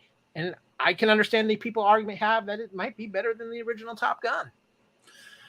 Yeah, it hit all the feels. It was definitely a movie worth seeing in the theater. And I was tempted to go back and watch it again. But I waited for video. I kind of wanted to savor wanting to see it again on video. And as soon as it came out, I got on video and watched it. And my dad saw it too. He loved it. And I really, really thought they did a fantastic job with the new cast. But, paying awesome tribute to the original film and the characters that were either seen or made an appearance in the new film as well. The scene with Iceman Val Kilmer was fantastic. I still tear up every time I freaking watch that. And Goose's son, played by Miles Teller, in this was fantastic. Yeah, Glenn, just a shout out, great shout out to Glenn Powell as well in this film. He was outstanding. It just was a pure nostalgia trip, but it worked, and it worked incredibly well. Heather is on agreement with us about Maverick. We know Heather has great taste, so of course, yeah. Yep. Kevin, what else do you have on your list? Let's see what we got here. Okay, so I'm going to save my top 4 towards the end here, but I think it's time that we. I want to mention that Avatar 2 makes it in my top 8. It really made the theater going experience worth it. The 45-minute drive worth it. The extra money on the popcorn bucket, all of it. I'm going to see it again tomorrow. If you hated the first film, fine. Don't go see this film. If you like the first film, go see it. But please make sure you see it in a big screen format in 3D. This movie is meant to be seen that way. I prefer IMAX because the sound was phenomenal in this. The music was great. And this just squeaked in to my top 8 because the impact it had. I can't wait to see it again tomorrow. Yeah. I agree with you on everything we said. We talked about it in Buy It, Stream It, and See It. Hold on. Adam makes a comment here, says, Way of the Water, excessive runtime. Was there an editor? I disagree with you, Adam. Kyle and I spoke on this earlier. We felt that it was paced well. There is if you need to go to the bathroom, just take time, go to the bathroom. But I didn't fall asleep at all. I was waiting to see what would happen next. And I thoroughly thought that the 3-hour runtime was fine. I paced myself for it. I was ready for it, but I loved it. Anna follows up saying it is a great flick, and just he felt it needed a shorter run time. I can understand that for some people. 3 hours and 10 minutes is a long investment. That is a warning. It does come with a warning. If just prepare yourself for it. Next on my list that I want to talk about, Kevin, is Reacher. I absolutely loved this new Reacher show on Amazon. Reacher played by Alan Richman, who, in my opinion, is the perfect casting for Jack Reacher, and he just nailed this. And if you're not familiar with his work, was in the TV show Blue Mountain State. He was also played Hawk for a couple of seasons on the new Titans show as well. We got a little bit more emotionally invested in this series too, Kevin. I had you listen to a podcast he went on, Inside of You, with Michael Rosenbaum, where he revealed some pretty powerful personal things about himself that really make you appreciate the fact that we got him in this role. Yeah. The Reacher for me was in my honorable mentions, and I ended up watching that show twice. I went back and rewatched it. I can't wait for the sequel or the next season, and they've started filming it already, I believe. And they got the perfect actor for this, and I loved how gritty that it was.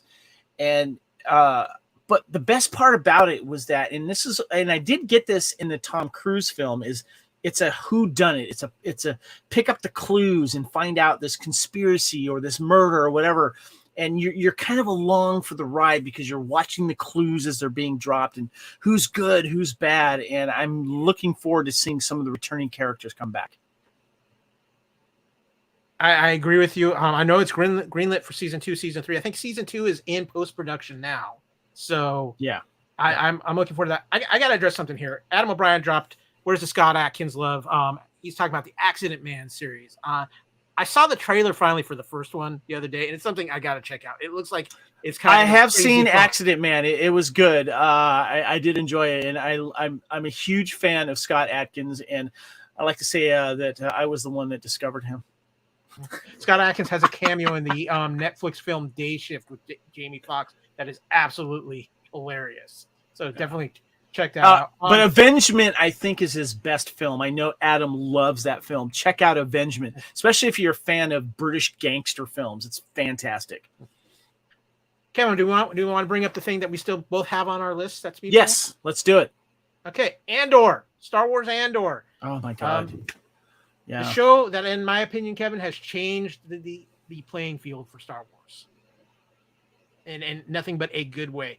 It has shown that Star Wars can be made for adults as well as for a younger kid. George Lucas has always said he always wrote Star Wars for 12-year-olds, but Andor was not. Andor was written for an adult audience with an incredibly powerful script.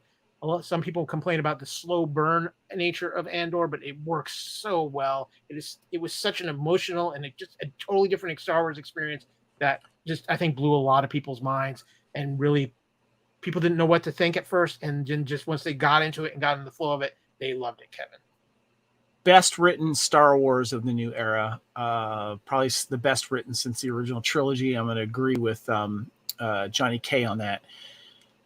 Watching Andor and being involved with the character development and the plot development, to me, was like when I watched Pulp Fiction for the first time and I finally discovered the fine art of script writing and character development, and being blown away by what I was seeing and what I was hearing. I was more invested in the discussions, the back and forth between the characters and the character development than, the build-up action scenes we eventually got. And it was done in like these little 3-episode arcs, which I thoroughly loved. I love that we had that. For those of you that have not seen Andor, because maybe you thought that, why would I want to see a movie or a TV series about Andor? He was entertaining to watch in Rogue One, but I don't need to know more about him. You're missing out. It's not just about him. It's about these other wonderful characters that are introduced into this series and the world building that is happening during the rise of the rebellion, during the Empire stranglehold that it has on the galaxy. And there's so much Star Wars world building in this. It is amazing. And it is some of the best drama I've seen on television in recent memory. And if you're a Star Wars fan and have not watched it, I don't know what's wrong with you. Go watch it. It is absolutely amazing. And remember, too, when you watch this show, there is already a second season coming. That's going to pick up. It'll be out probably in 2024 from the sound of it. It's so different than anything that you're used to in Star Wars, and I think it is something Star Wars desperately needed, was a shakeup in the foundation, and this gives that Star Wars that foundational shakeup. Andor is the name on the show. Andor is a main character on the show, but it's not about Andor specifically. It's about all of this other stuff that's going on that has made Star Wars even more enthralling to me as a fan who have been invested pretty much all my life with Star Wars since it first came out. And I want to see Tony Gilroy do more Star Wars after this, because he knows how to write. And that's been the problem with Star Wars, especially with the other aspects of storytelling that has been out since the Disney acquisition. Yeah, no, I agree with you completely. The next thing I want to talk about, Kevin, a movie that I think surprised a lot of people, and that is Predator Prey. Yeah. I was all in with the concept of this movie. A lot of people were like, it's going straight to Hulu. It can't be that good. What's going on here? I love the concept of going back in time on Earth with a predator. This movie is beautiful. It is incredibly well acted. Miss Mid-Thunder is phenomenal in this role. It's a look at a predator that we've not had before. A little bit. It's still a high-tech predator, but it's a lower-tech predator too, because their technology isn't as advanced. And they captured the time period incredibly well, and I think it's opened up a whole new genre for predator films going forward. And I cannot wait, and I really hope they take advantage of this. But this movie, for being on Hulu and for what again, probably a product of COVID, but I think in this case it really helped this film to come out on a streaming service. It was phenomenal, and one of the most surprising and one of the most entertaining films of the year.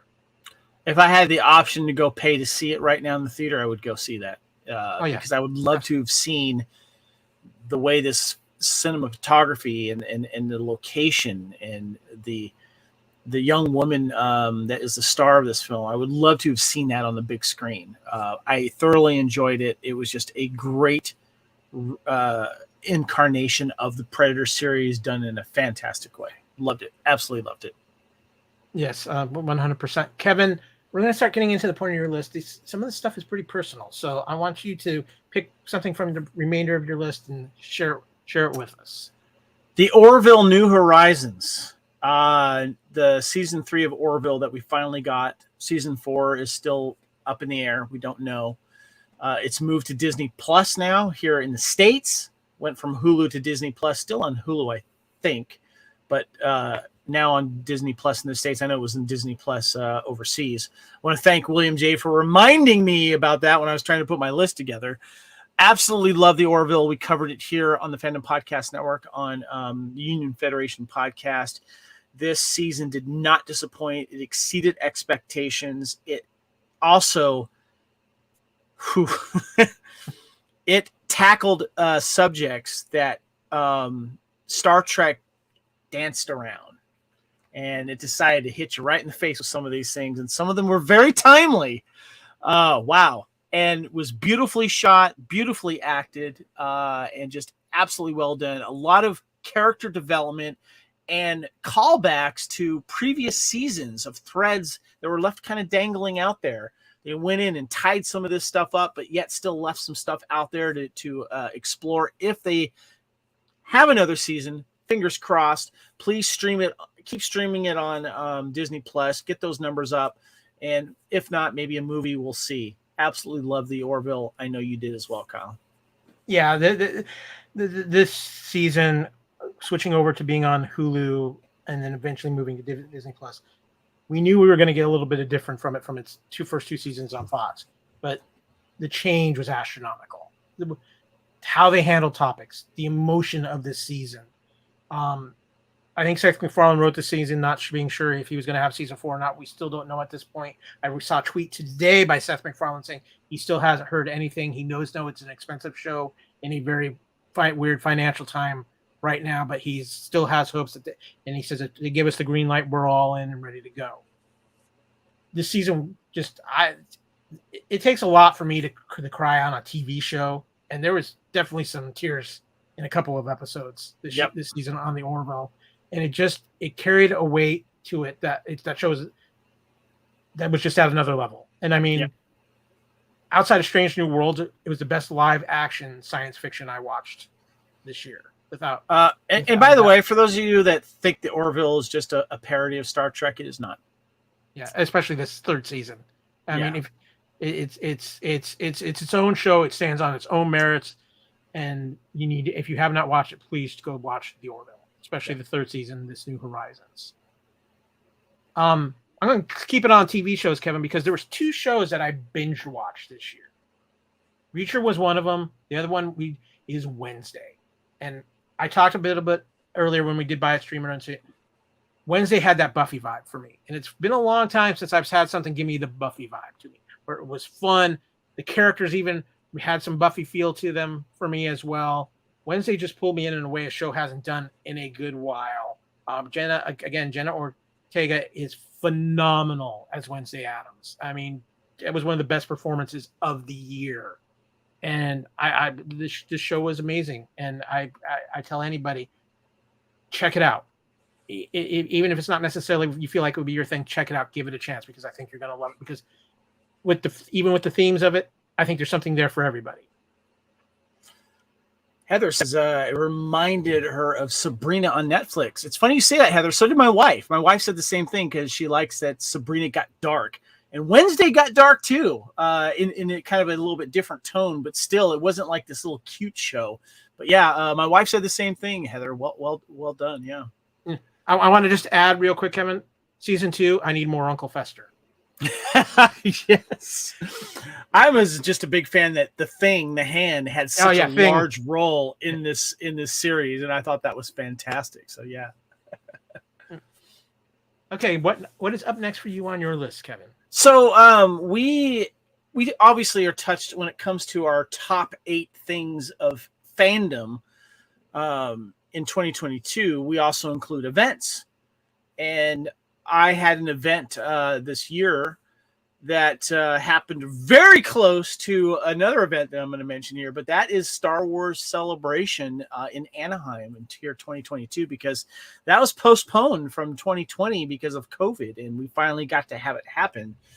And this was the first time I went into a Star Wars Celebration without a heavy schedule of panels and a bunch of things on a list that I had to do or places to go. I just had a few things that were definitely on there, and meeting up with my fellow friends of Star Wars, my extended family that always shows up for this, like a family reunion.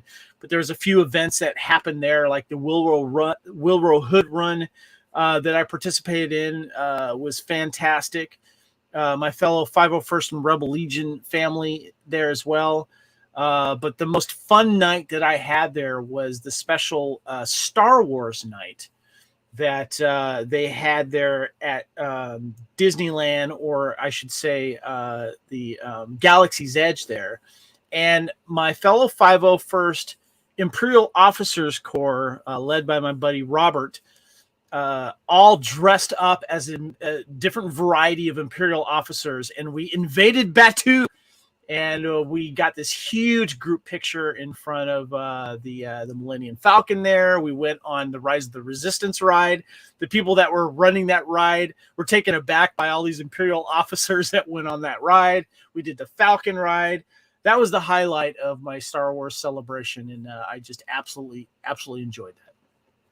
Yeah, I can imagine it was quite the shock seeing why are all these Imperial troopers being put into the brig at Rise of the Resistance? Yes. And probably more shocking when the Resistance went to free and went like, what? No, can we just stop the ride, leave them here?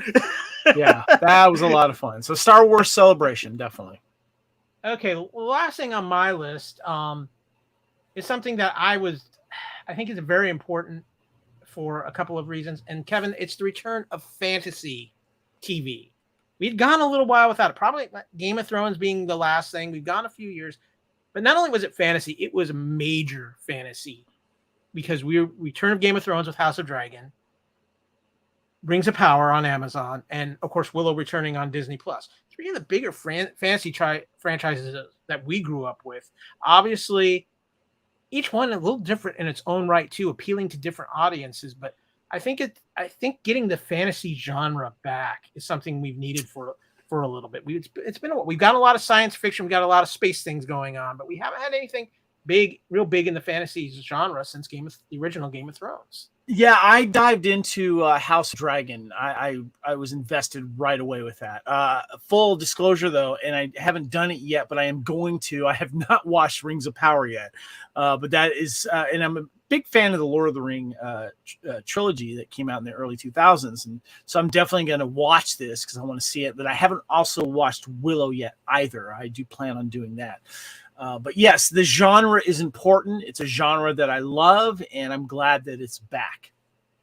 Yeah. Now, I watched all of House of Dragon. Full disclosure, I need to finish up Rings of Power. I've watched a few episodes of Willow.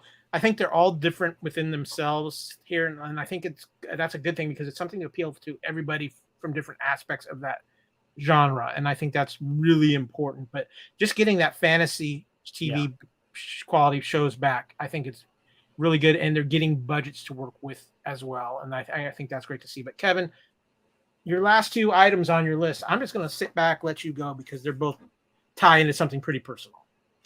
Yeah, my second on my list is my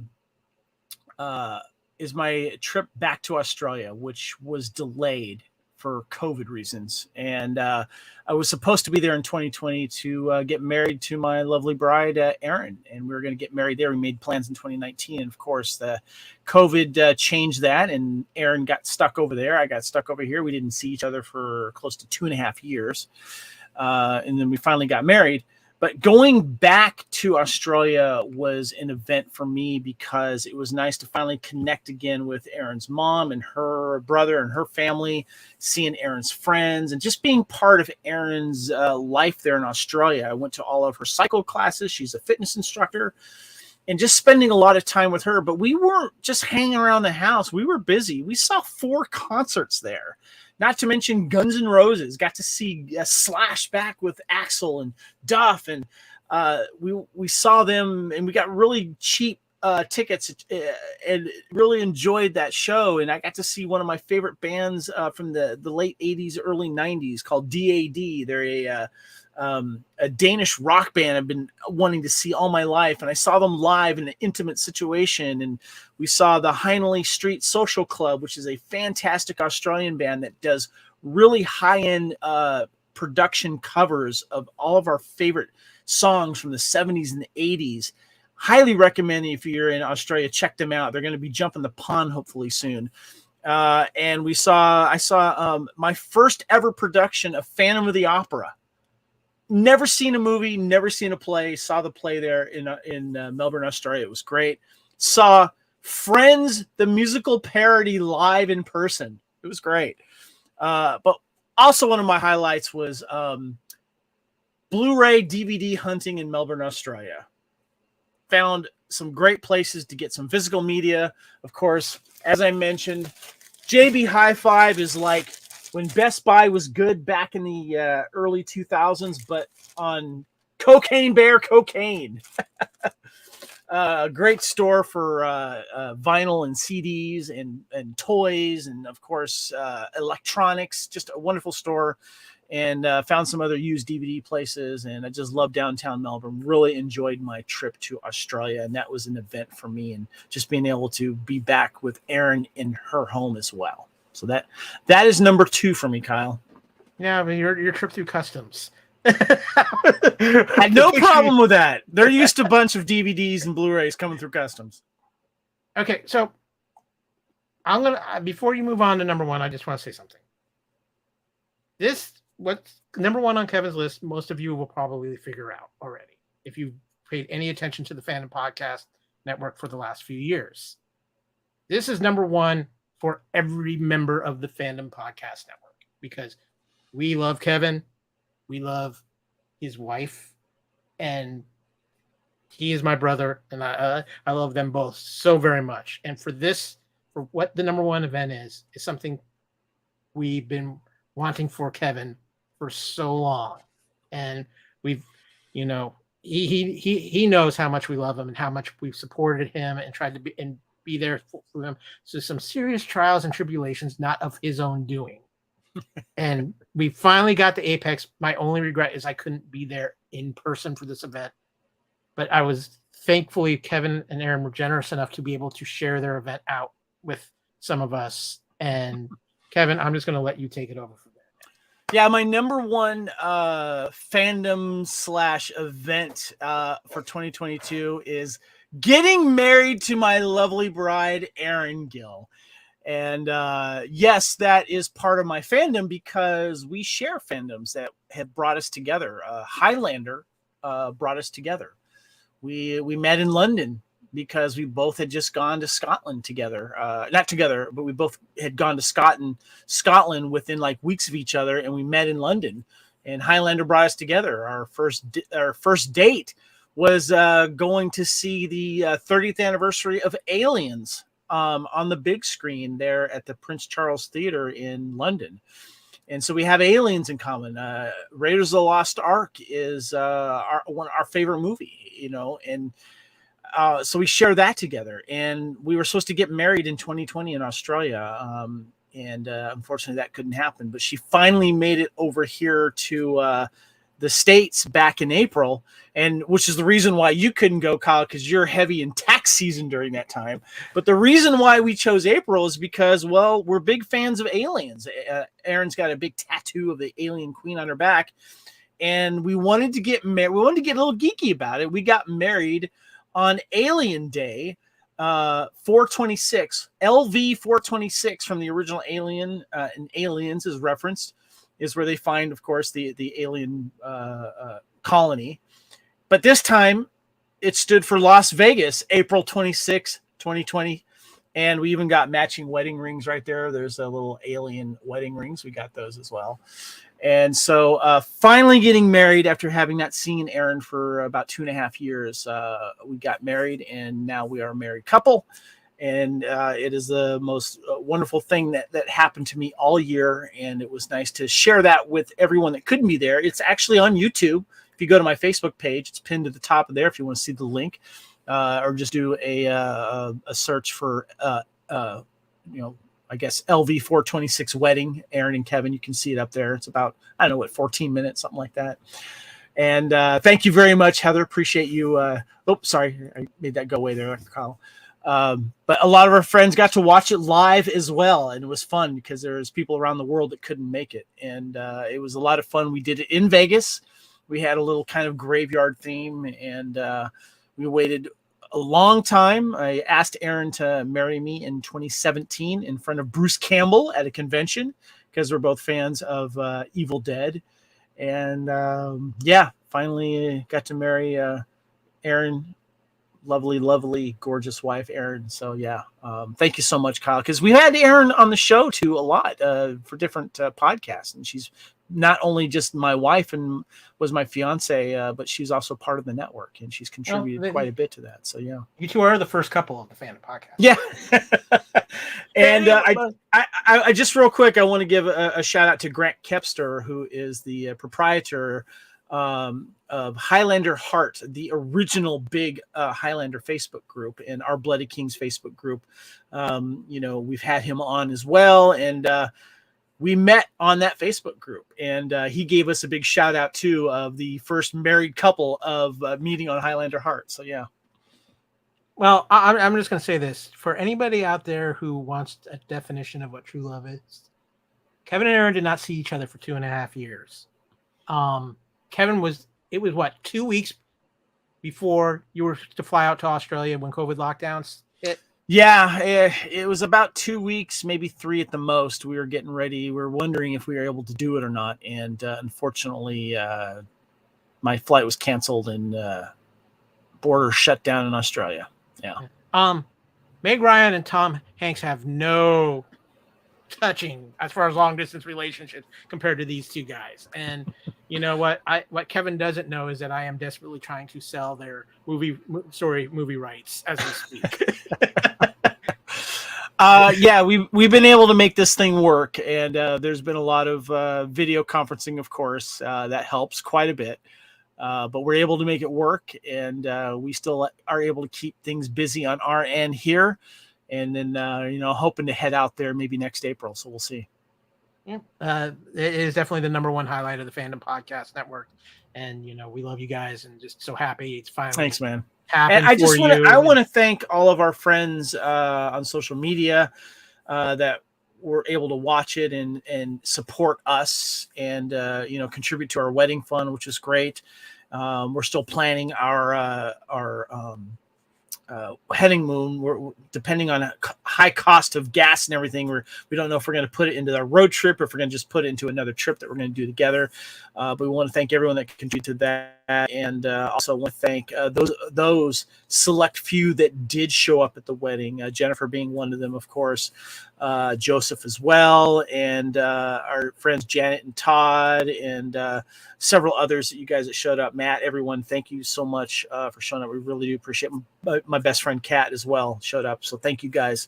It meant the world to us. Yeah. Well, you mean the world to everybody around you. You guys are much beloved, and I'm still to this day just excited that it's finally happened. So. But with that, guys, we're going to wrap up this. This has been an amazing year when you think about it. Even though we had lack of movies, there was so much freaking television to watch. Kept us entertained and enthralled. And there was a lot of stuff that did happen that is worth celebrating. So, yeah. Still playing catch up on some of these TV shows. Yeah. Rings of Power, Kevin. Rings of Power. Come on. Yeah, exactly. But with that, we're going to start wrapping things up on this edition of Culture Clash.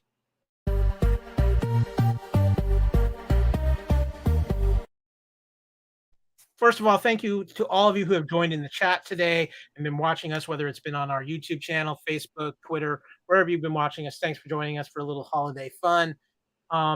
If you're watching us on YouTube, be sure to give us a subscribe, give us a like, give us a share. We're just trying to get ourselves out there and more, and we appreciate your support. Of course, this will go out in an audio podcast sometime over the next before the end of the year. Let me put it that way. You can find that on our master feed at fbnet.podbean.com.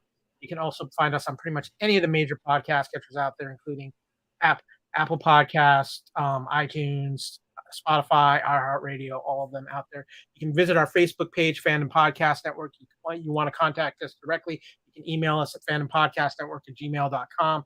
You can also find us on Instagram, Fandom Podcast Network, or on Twitter at Pod Network. Of course, I'm Kyle. You can find me on Twitter at AKyleW or on Instagram at AKyleFandom. Kevin, where can people find you on social media? You can find me on Twitter and Instagram at Spartan_Phoenix. Of course, you can find us all in our, Fandom Podcast Network related groups, like the Hair Metal Podcast Facebook group, and of course, Blood of Kings and True Believers and What a Piece of Junk and Union Federation. Always in there, enjoying that. What's that, Kyle?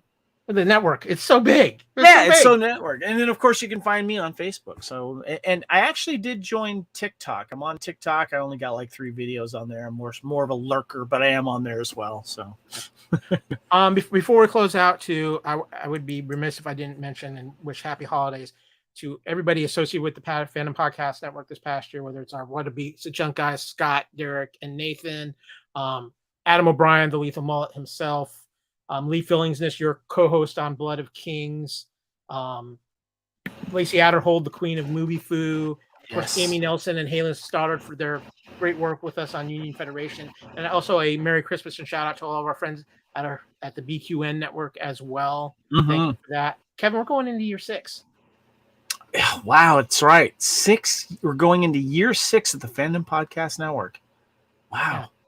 I feel old. I know. We will have a couple more shows coming out before the year is out. We will have a new episode of Union Federation. We will have a Couch Potato Theater covering Star Trek 2009 that we were joined by some of our friends from the BQN network for. And Kevin, I think you got one more Time Warp to slip out here before the year is out. Yeah, we got our last episode of Time Warp 1982, celebrating the 40th anniversary of all the movies, of course, and events that happened in 1982. So we got one more of those coming out. So, but to all of our listeners out there, especially this weekend, because I know the weather is supposed to get really, really intense starting actually today for a lot of you, be safe in your holiday travels. Hopefully we'll give you some stuff to listen to while you're making your way, but stay safe because I know it's supposed to get pretty gnarly out there. And to all of you, thank you so much for your support. And from all of us at the Fandom Podcast Network, Merry Christmas, Happy New Year, and have a wonderful holiday season. Merry Christmas, everybody. Happy New Year's, happy holidays, happy Hanukkah, everybody. Thank you. And until next time, as we like to say here at Culture Clash, respect others and enjoy your fandom. Merry Christmas, everybody.